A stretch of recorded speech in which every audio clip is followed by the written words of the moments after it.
오늘도 우리 예배 가운데 하나님께서 부어주시는 은혜가 넘치는 그 축복이 가득하기를 간절히 소망합니다.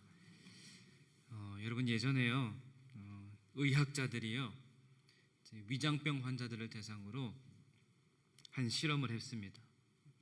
일정 기간 동안 그룹을 두 개로 나눠가지고 한 그룹의 환자들에게는 새로 개발한 특별한 약을 투약하는 거예요.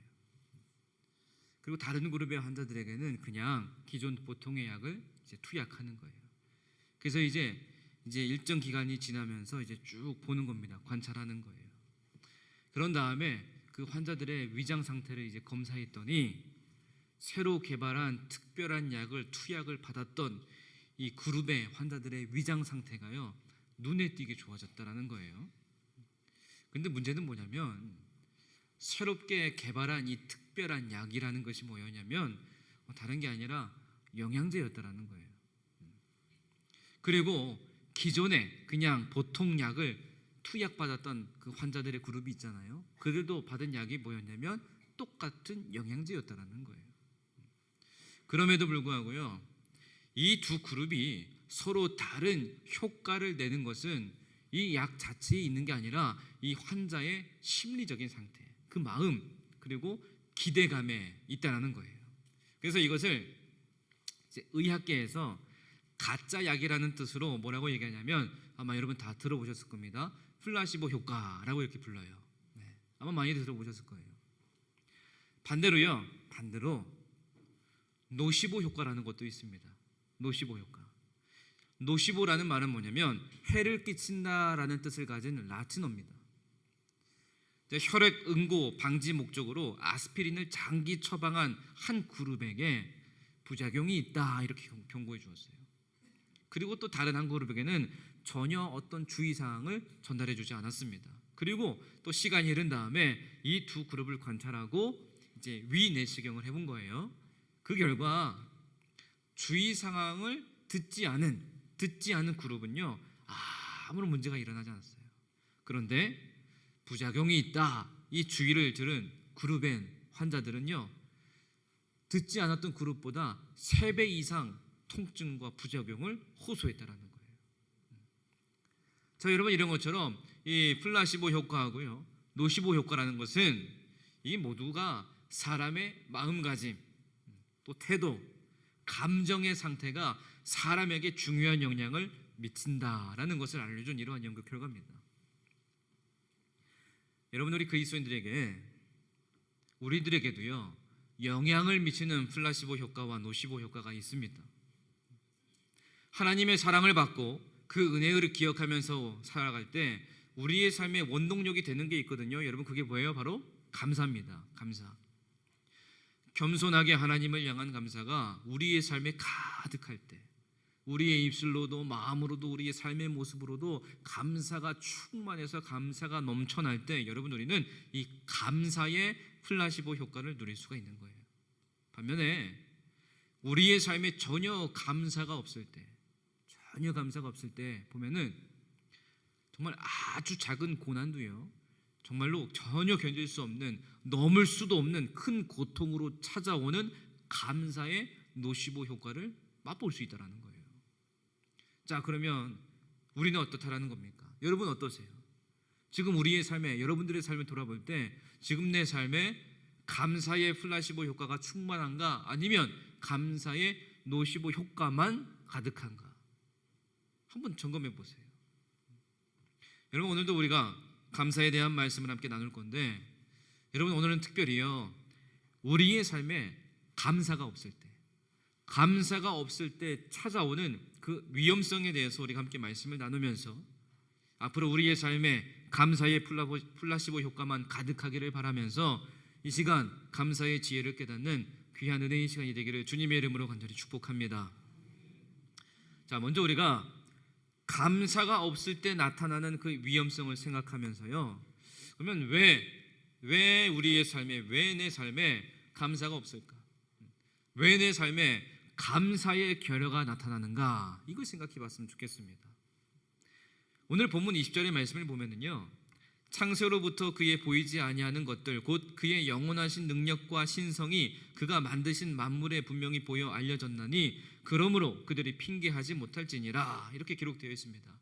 여러분, 하나님께서요 모든 만물을 창조하셨습니다. 모든 만물을 창조하시고 그 이후로도 모든 만물을 살피시고 모든 만물을 돌보시고 그 길을 인도하셨습니다. 특별히 이러한 하나님의 인도하심이 확실한 증거로 나타나는 것을 누구를 통해서 우리가 볼 수 있느냐? 이스라엘 공동체를 통해서 확실하게 볼 수 있어요.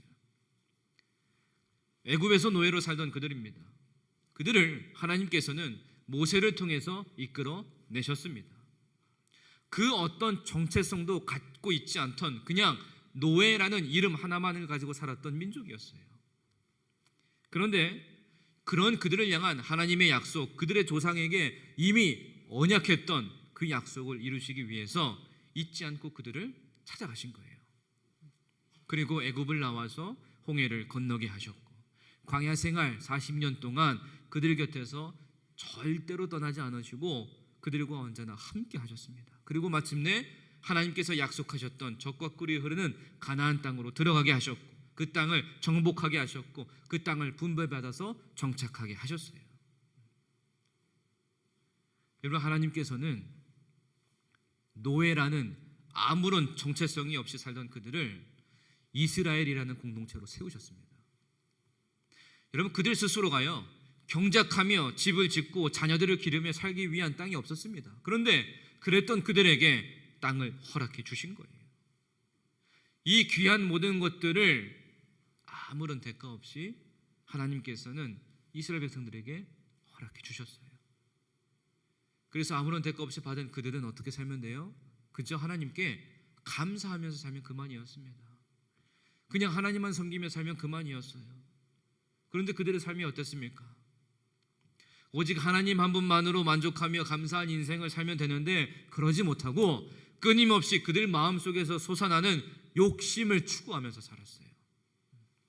그리고 마침내 그들은 자신들의 욕심을 해결해 줄 것이라고 굳게 믿으며 그 욕심을 반드시 내 눈앞에 펼쳐줄 것 같은 무언가를 만들고 그 무언가를 붙잡고 의지하며 살았습니다.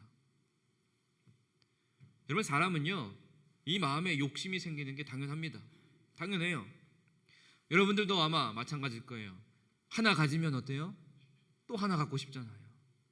또 하나 가지면 어때요? 또 하나 갖고 싶잖아요.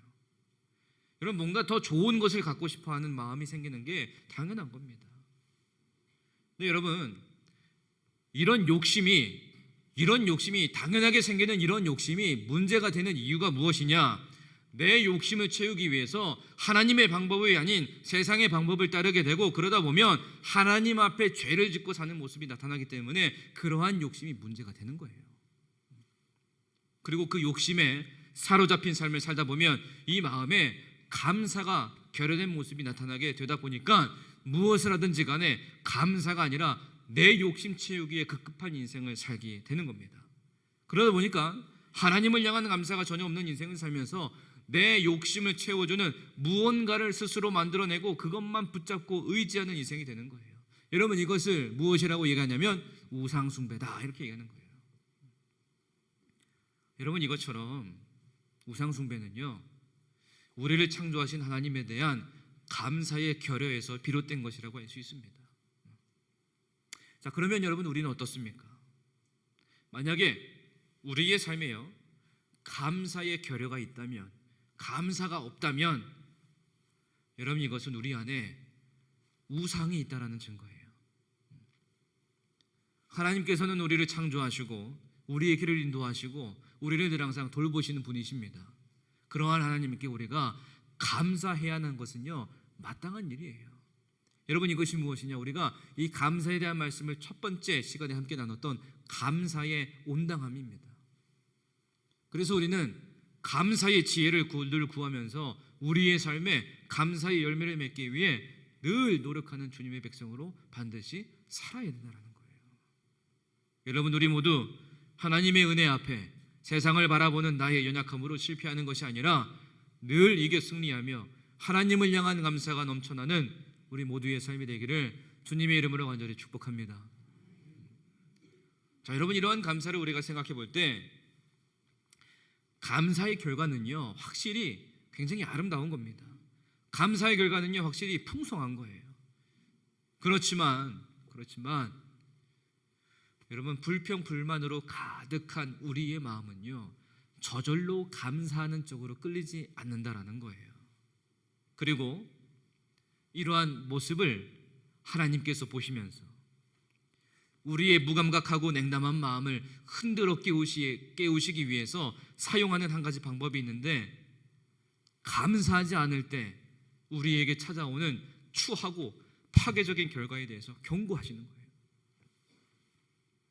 여러분, 우리는 살면서 의도적으로 감사하지 않기로 마음먹을 수도 있습니다. 아니면 본의 아니게 나도 모르게 무관심한 태도를 보일 수도 있습니다.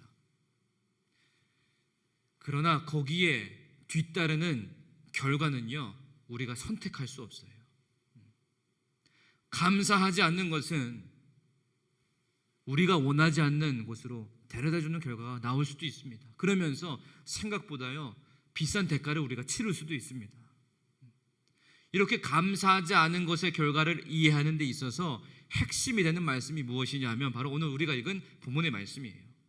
오늘 21절과 22절의 말씀을 다시 읽어보면, 하나님을 알되 하나님을 영화롭게도 아니하며 감사하지도 아니하고 오히려 그 생각이 허망하여지며 미련한 마음이 어두워졌나니 스스로 지혜 있다 하나 어리석게 되어, 이렇게 말씀합니다. 이 말씀을 세 번역으로 제가 다시 한번 읽어드리면, 사람들은 하나님을 알면서도 하나님으로 영화롭게 해드리거나 감사를 드리기는커녕 오히려 생각이 허망해져서 그들의 지각 없는 마음이 어두워졌습니다. 사람들은 스스로 지혜가 있다고 주장하지만 실상은 어리석은 사람이 되었습니다. 이렇게 얘기해요.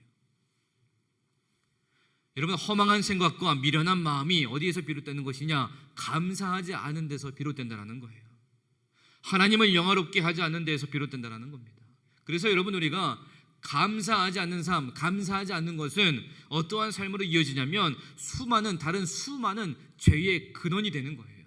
우리의 마음이 허망한 생각이 들고 미련한 마음이 들기 때문에 여러분, 우리가 그 앞에서 무너지고 또 무너지고 또 무너지기 때문에 살면서 수많은 죄 앞에서 우리가 무너지기 때문에 죄의 근원이 된다는 거예요. 모든 불의의 밑바닥에는 감사하지 않는 것이 있기 때문에 여러분, 우리가 꼭 기억해야 될 것은 무엇이냐? 하나님께서 우리에게 주신 너무나도 귀하고 좋은 선물에 대해서 감사하는 것은 수많은 이러한 죄의 유혹과 습관들을 극복하고 이겨나가는 데 필요한 올바른 반응이다라는 것을 꼭 기억해야 돼요. 다시 말하면 우리 안에 감사가 없으면 매일 죄짓고 사는 거예요. 그러나 감사가 충만하다, 그러한 죄의 유혹에서 이겨나갈 수 있다는 겁니다. 그런데 여러분, 우리가 절대로 감사하지 못하는 순간이 있어요. 절대로 감사하지 못하는 순간. 그게 언제냐면 우리가요, 고통 중에 있을 때입니다. 우리의 삶에 어려움이 찾아왔을 때, 너무 심각한 문제가 찾아왔을 때, 그때 우리가 감사하기 어려운 이유 중 하나가 무엇이냐? 우리가요, 하나님과는 다른 기대를 가지고 있기 때문이에요. 여러분, 우리의 삶에 어려움이 찾아와요. 우리가 고통 중에 있습니다. 가정의 문제가 찾아올 수 있고, 직장과 사업장, 내 건강의 문제가 찾아올 때도 있습니다. 그러면서 여러분, 우리는 생각합니다. 이걸 어떻게 해결할까? 이걸 어떻게 헤쳐나갈까? 그러면서 우리의 지식으로요, 해결 방법들을 정리해 나갑니다. 정리해 나가면서 그래, 이렇게 하면은 나는 할 수 있어, 기대감이 생겨요. 이러한 기대감이 생기는데 이 기대감을요, 우리 스스로가 완벽하다라고 생각합니다. 왜냐하면 내가 만들어낸 기대감이기 때문에 내 스스로 볼 때 완벽하다라고 생각을 하게 되는 거예요. 그러면서 그러한 기대가 정당하다라고 생각하는 거예요.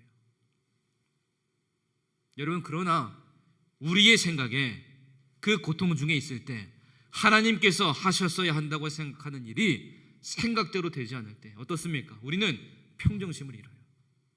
그 상황에 우리는 감정으로 반응하게 됩니다.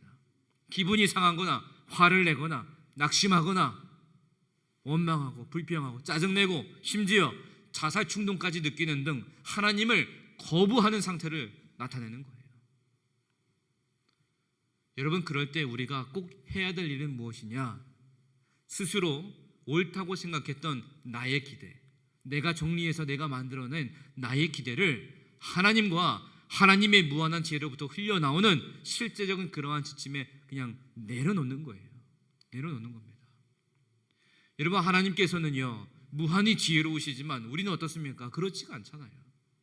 그래서 우리는 하나님이요 우리의 제한적인 계획을 한쪽으로 치우시고요, 우리에게 시련을 통해서라도 우리에게 좋은 것을 주시려고 가차없이 일하실 때, 여러분, 그때 우리는 하나님을 향해서 화를 내고 불평하고 원망하고 그게 아니라 감사할 수 있는 법을 배워야 된다는 거예요. 그런데 그 순간에 우리의 모습을 보세요. 그 순간에요 우리는 하나님께 감사하는 법을 배워야 되는데, 그래서 하나님을 바라보면서 나아가야 되는데, 그 순간에 우리의 모습을 보면 다른 무언가를 찾고 있다는 거예요. 다른 무언가를 찾고 있기 때문에 하나님께서 하시는 일을, 하나님께서 내 삶 가운데 역사하셔서 하시는 일을 한껏 즐길 기회를 쉽게 놓친다는 겁니다. 그래서 우리 마음에 생기는 마음이 뭐냐? 불평불만의 마음이에요. 하나님이 나에게 정당한 대우를 해주지 않으신다, 이렇게 여기는 겁니다. 그리고 이러한 마음은 어디에 뿌리를 두고 있느냐? 여러분, 우리가 감사하지 않는 것은요 우리의 권리의식에 대한 잘못된 가정에 뿌리를 두고 있는 겁니다. 여러분, 우리가 꼭 기억해야 될 것은 하나님의 통치하에 있는 우리에게는 그 어떤 권리가 없다는 사실이에요.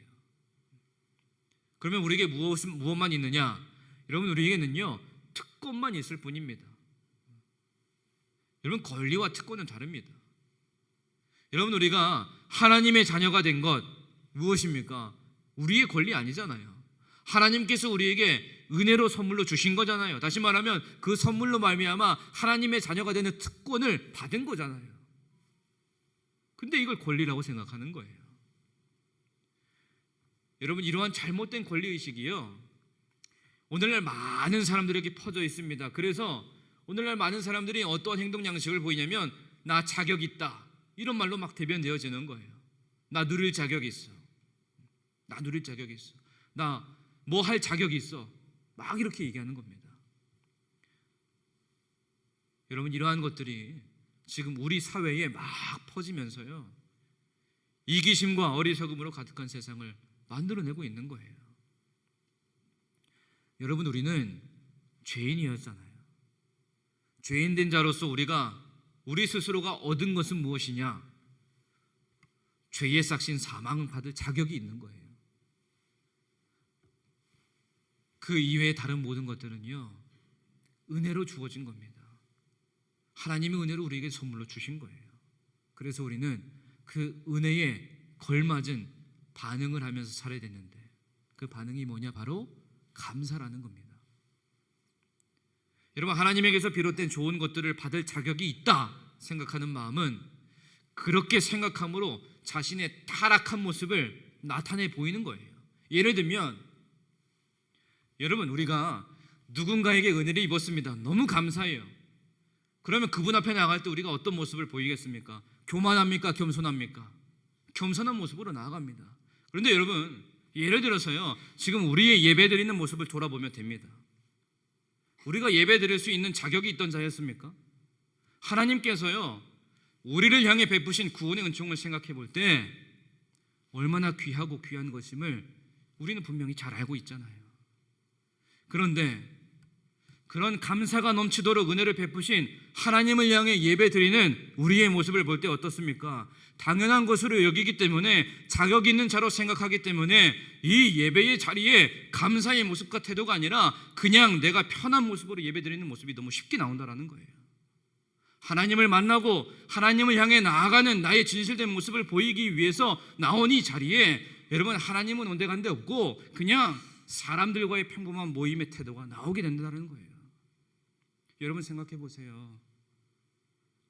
어느 누가 너무 귀하고 귀한 은혜를 베푸신 감사한 사람 앞에 가서요 그 사람하고 대화를 하고 그 사람과 만나는 그 장소에서 어느 누가요 자기 편한 대로 막 팔짱 딱 끼고 다리 맞고 오고 집에서 TV 보듯 편안한 자세로 졸리면 졸린 대로 누가 보든 상관없이 하품 막 크게 하고 누가 그렇게 있습니까?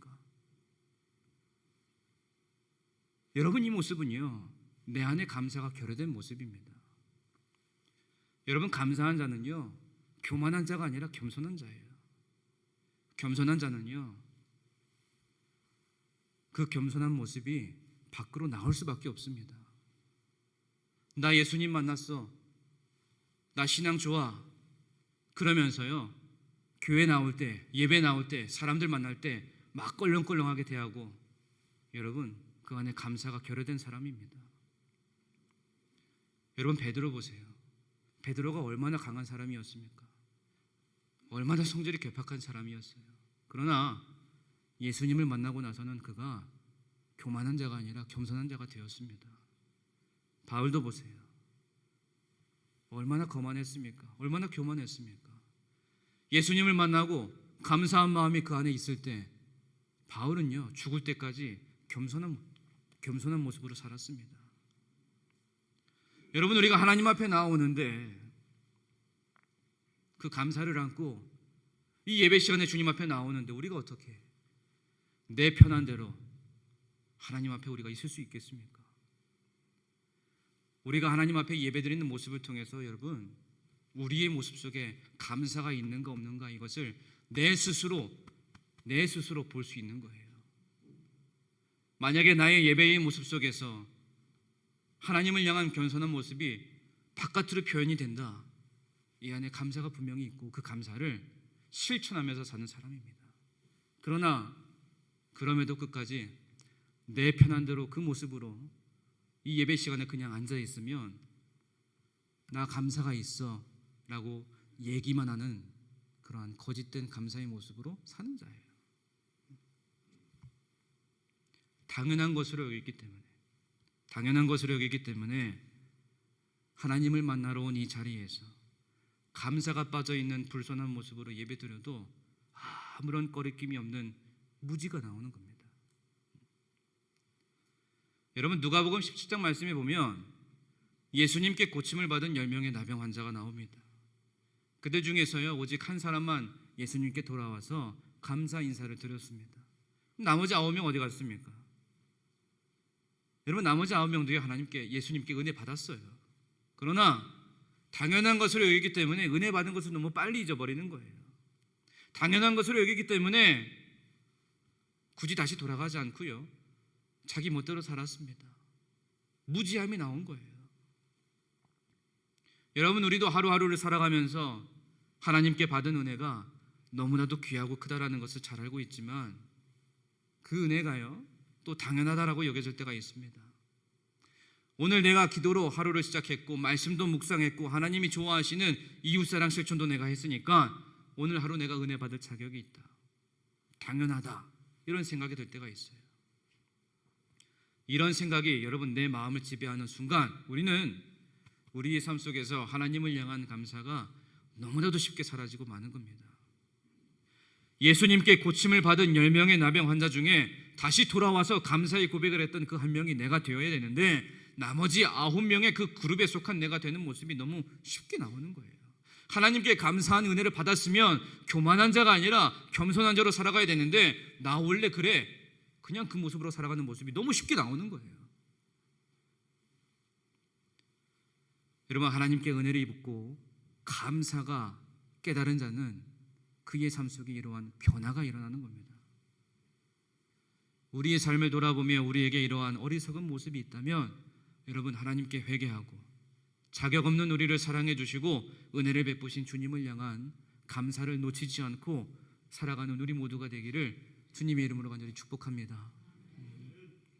여러분, 그러면 우리가 이렇게 감사하지 않고 살면 참 위험한데 그럼 이러한 위험성에서 벗어나서 우리가 감사하는 인생을 살기 위한 방법이 무엇일까? 이걸 생각해 보는 거예요. 그 방법이 무엇일까? 여러분, 3가지를 우리가 깊이 생각하면서 살아야 됩니다. 그 첫 번째가 무엇이냐? 지금 내가 소유하고 있고 누리고 있고 지금 내가 가진 모든 것들이 하나님의 은혜로 인한 것임을 깊이 생각하면서 살아야 된다는 겁니다. 여러분, 하나님께서 우리에게 베푸신 은혜를 깊이 생각해 보면 여러분, 우리가 하나님으로부터 받은 것들이 얼마나 많이 있습니까? 너무 많이 있어요.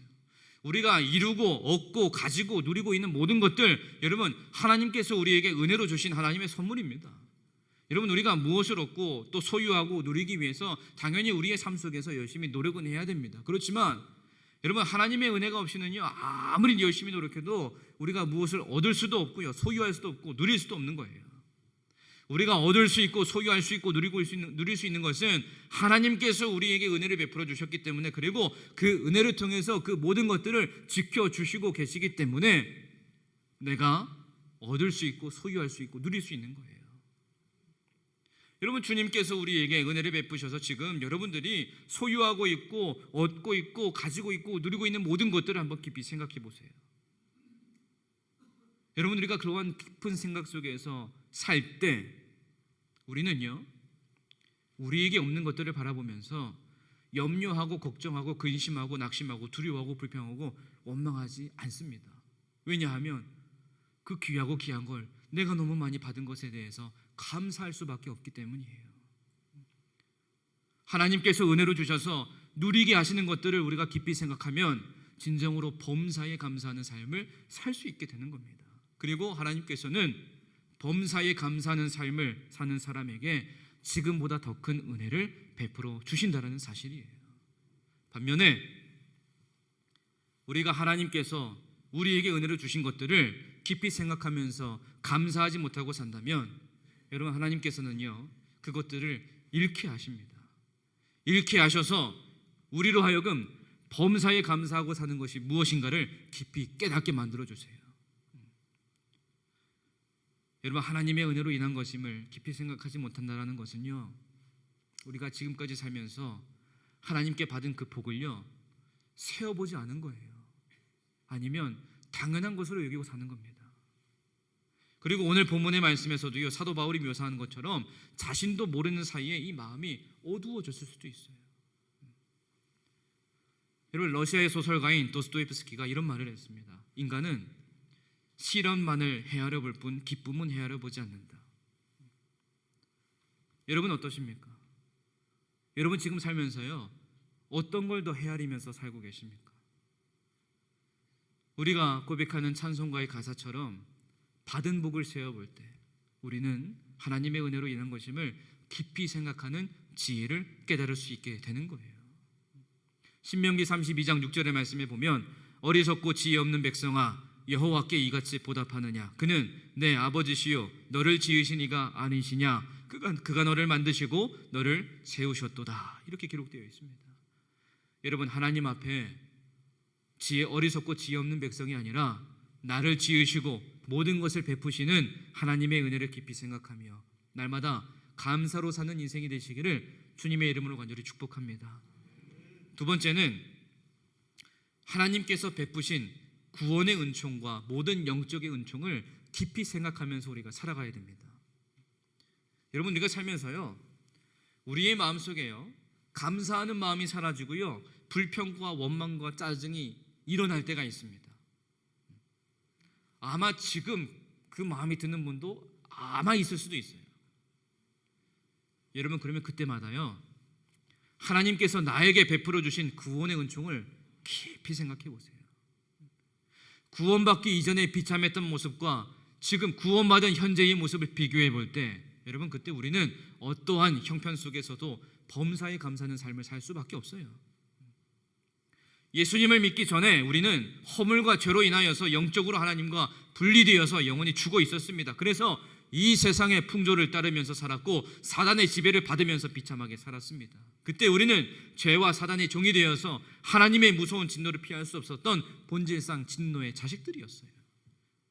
그런데 긍휼이 풍성하신 사랑을 하나님께서 우리에게 사랑을 베풀어 주셔서 그 큰 사랑으로 인하여서 허물로 죽은 우리를 그리스도와 함께 살려주셨고 함께 일으키셨습니다. 그리고 하나님의 넘치는 사랑을 받는 하나님의 존귀한 자녀가 되게 하셨어요. 그래서 우리가 거룩하신 하나님과 교제하면서 살 수 있게 되었고 하나님과 친밀한 관계를 가지면서 살 수 있게 되었어요.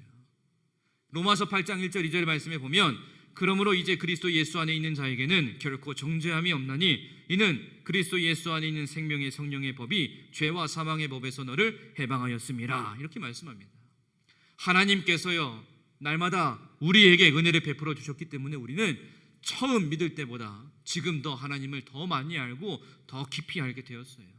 하나님의 마음과 하나님의 뜻도 이전보다 더 분명히 깊이 깨닫게 되었습니다. 하나님 앞에서 내 모습도 더 분명하게 보게 되어서 이제는 내 자신과 내 것을 의지하기보다는 하나님과 하나님의 그 은혜를 더 의지하게 되었습니다. 우리의 인격과 삶의 모습도 이전에 하나님을 처음 믿을 때보다 더 많이 변화되었고 더 성숙해졌어요. 이렇게 우리가 영적으로 앞으로 전진하며 성숙하게 된 것도 여러분 하나님께서 우리에게 베풀어 주신 크신 은혜가 있었기 때문에, 영적인 놀라운 은총을 베풀어 주셨기 때문에 가능한 거예요. 이처럼 하나님께서 영적으로 신앙적으로 우리에게 베풀어 주신 그 은총은요 너무나도 크고 놀라운 것입니다. 그래서 우리는 이전에 비참했을 때와 하나님께서 크신 은혜를 베풀어 주셔서 복되게 살아가는 지금 우리의 삶을요 비교해 볼 줄 알아야 됩니다. 그때 우리를 아름답게 인도하시는 하나님의 은혜를 깨닫고 범사에 감사하는 삶을 살 수 있게 되는 거예요. 우리를 구원하신 하나님의 그 크신 사랑을 날마다 깊이 생각하시면서 나의 모든 것은 다 하나님의 은혜임을 고백하며 감사로 사는 인생이 되시기를 주님의 이름으로 간절히 축복합니다. 마지막 세 번째로 여러분 우리에게 찾아오는 모든 일들을 믿음의 눈으로 바라보면서 깊이 생각하며 살아야 됩니다. 데살로니가전서 5장 18절 말씀, 범사에 감사하라 이것이 그리스도 예수 안에서 너희를 향하신 하나님의 뜻이니라. 이렇게 고백합니다. 여러분 범사에 감사하는 삶은요 오직 그리스도 예수 안에서만 가능한 거예요. 우리가 감사하지 않는 삶의 그 위험성에서 벗어나기 위해서는요 여러분 모든 일을 그리스도 예수 안에서 바라봐야 된다는 겁니다. 다시 말하면 우리에게 찾아오는 모든 일들을 믿음의 눈으로 바라봐야 된다는 거예요. 여러분 우리에게 찾아오는 모든 일들에 있어서요 비록 우리가 알지 못한다 할지라도 그 안에 분명한 하나님의 뜻이 있음을 기억하면서 믿음의 눈으로 바라봐야 된다는 겁니다. 이스라엘 사람들이 존경하는 랍비 중에 아키빠라는 랍비가 있습니다. 한 번은 로마 사람들의 박해가 너무 심해서 자기가 살던 동네에서 이제 도망쳐 나왔어요. 이제 도망쳐 나오면서 가지고 나온 게 뭐냐? 성경책 한 권. 그리고 이제 밤에 성경을 읽기 위해 어둠을 밝혀줄 등불 하나. 그리고 새벽잠을 깨워줄 수탉 한 마리. 그리고 타고 다닐 당나귀 한 필. 이게 전부였어요. 광야를 지나서 해질 무렵에 어느 마을에 도착했습니다.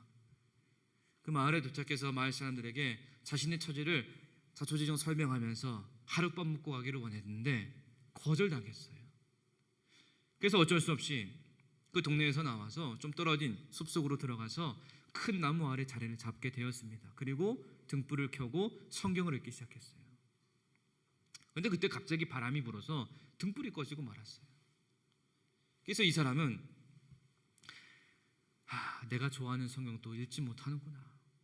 그러나 하나님의 선하신 뜻이 있겠지 라면서 잠자리에 들었습니다. 잠시 후에 바스락거리는 소리에 이제 깨어보니까 이리가 와서 수탉을 잡아먹은 거예요. 잠시 후에 또 보니까 갑자기 사자가 나타나서 당나귀를 물어버린 거예요. 등불도 꺼지고 수탉도 죽고 당나귀마저 죽었습니다. 도망쳐 나오면서 가진 것 4개 중에 3개가 다 사라졌어요. 여러분 이런 상황이 우리의 삶에 발생하면 우리는 어떻게 했습니까? 그냥 다 포기해요. 그냥 주저앉습니다.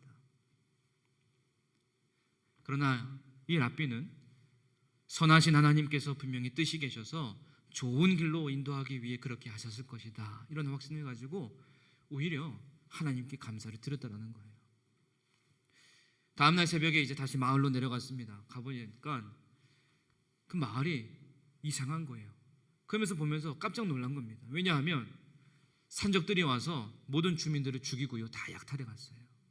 만약에 마을 사람들이 그를 거절하지 않았다면 그 또한 그 마을에서 죽었을 거예요. 등불도 꺼지지 않았고 닭도 울고 당나귀도 울었으면 아마 산적들이 그를 찾아서 아마 죽였을 거예요. 이런 상황들을 보면서 이 아키빠라는 랍비는 다시 한번 합력하여 선을 이루시는 하나님의 선하신 섭리를 생각하면서 하나님께 진정으로 감사를 드렸다는 겁니다. 로마서 8장 28절의 말씀에 보면 우리가 알거니와 하나님을 사랑하는 자 곧 그의 뜻대로 부르심을 입은 자들에게는 모든 것이 합력하여 선을 이루느니라 라고 기록되어 있습니다. 여러분, 우리가 어떤 형편 속에서도 선하신 하나님을 온전히 믿고 신뢰하며 나아가기를 간절히 소망합니다.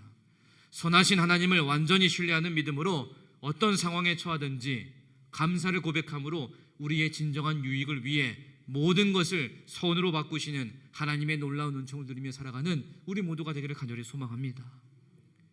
여러분, 오늘 우리가 살고 있는 현실을 바라보면 너무 어렵습니다. 사는 게 너무 힘들고요, 여러 가지 힘든 일이 찾아오기 때문에 너무 고달픕니다. 그게 우리의 삶이에요. 그러나 그 가운데에서도 하나님께서 우리에게 베푸신 은혜를 깊이 생각해 보면 감사할 일들이 너무 많이 있다는 겁니다.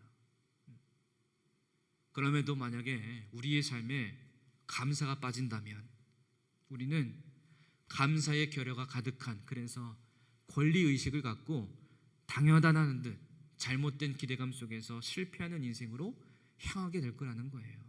여러분, 이것이 바로 감사하지 않는 삶의 위험성입니다. 오늘 본문의 말씀 23절 다시 보면 썩어지지 아니하는 하나님의 영광을 썩어질 사람과 새와 짐승과 기어다니는 동물 모양의 우상으로 바꾸었느니라 이렇게 얘기합니다. 여러분, 감사가 없으면 우리의 마음이 어두워진 미련한 마음이 되고 그 마음은 무엇으로 나타나느냐? 우상숭배, 마음의 정욕, 그리고 더러움으로 나타나게 된다는 거예요. 그래서 감사가 없으면 생명의 길 위에서 사는 모습에서 다시 사망의 길로 돌아가는 어리석은 모습이 나타난다는 거예요.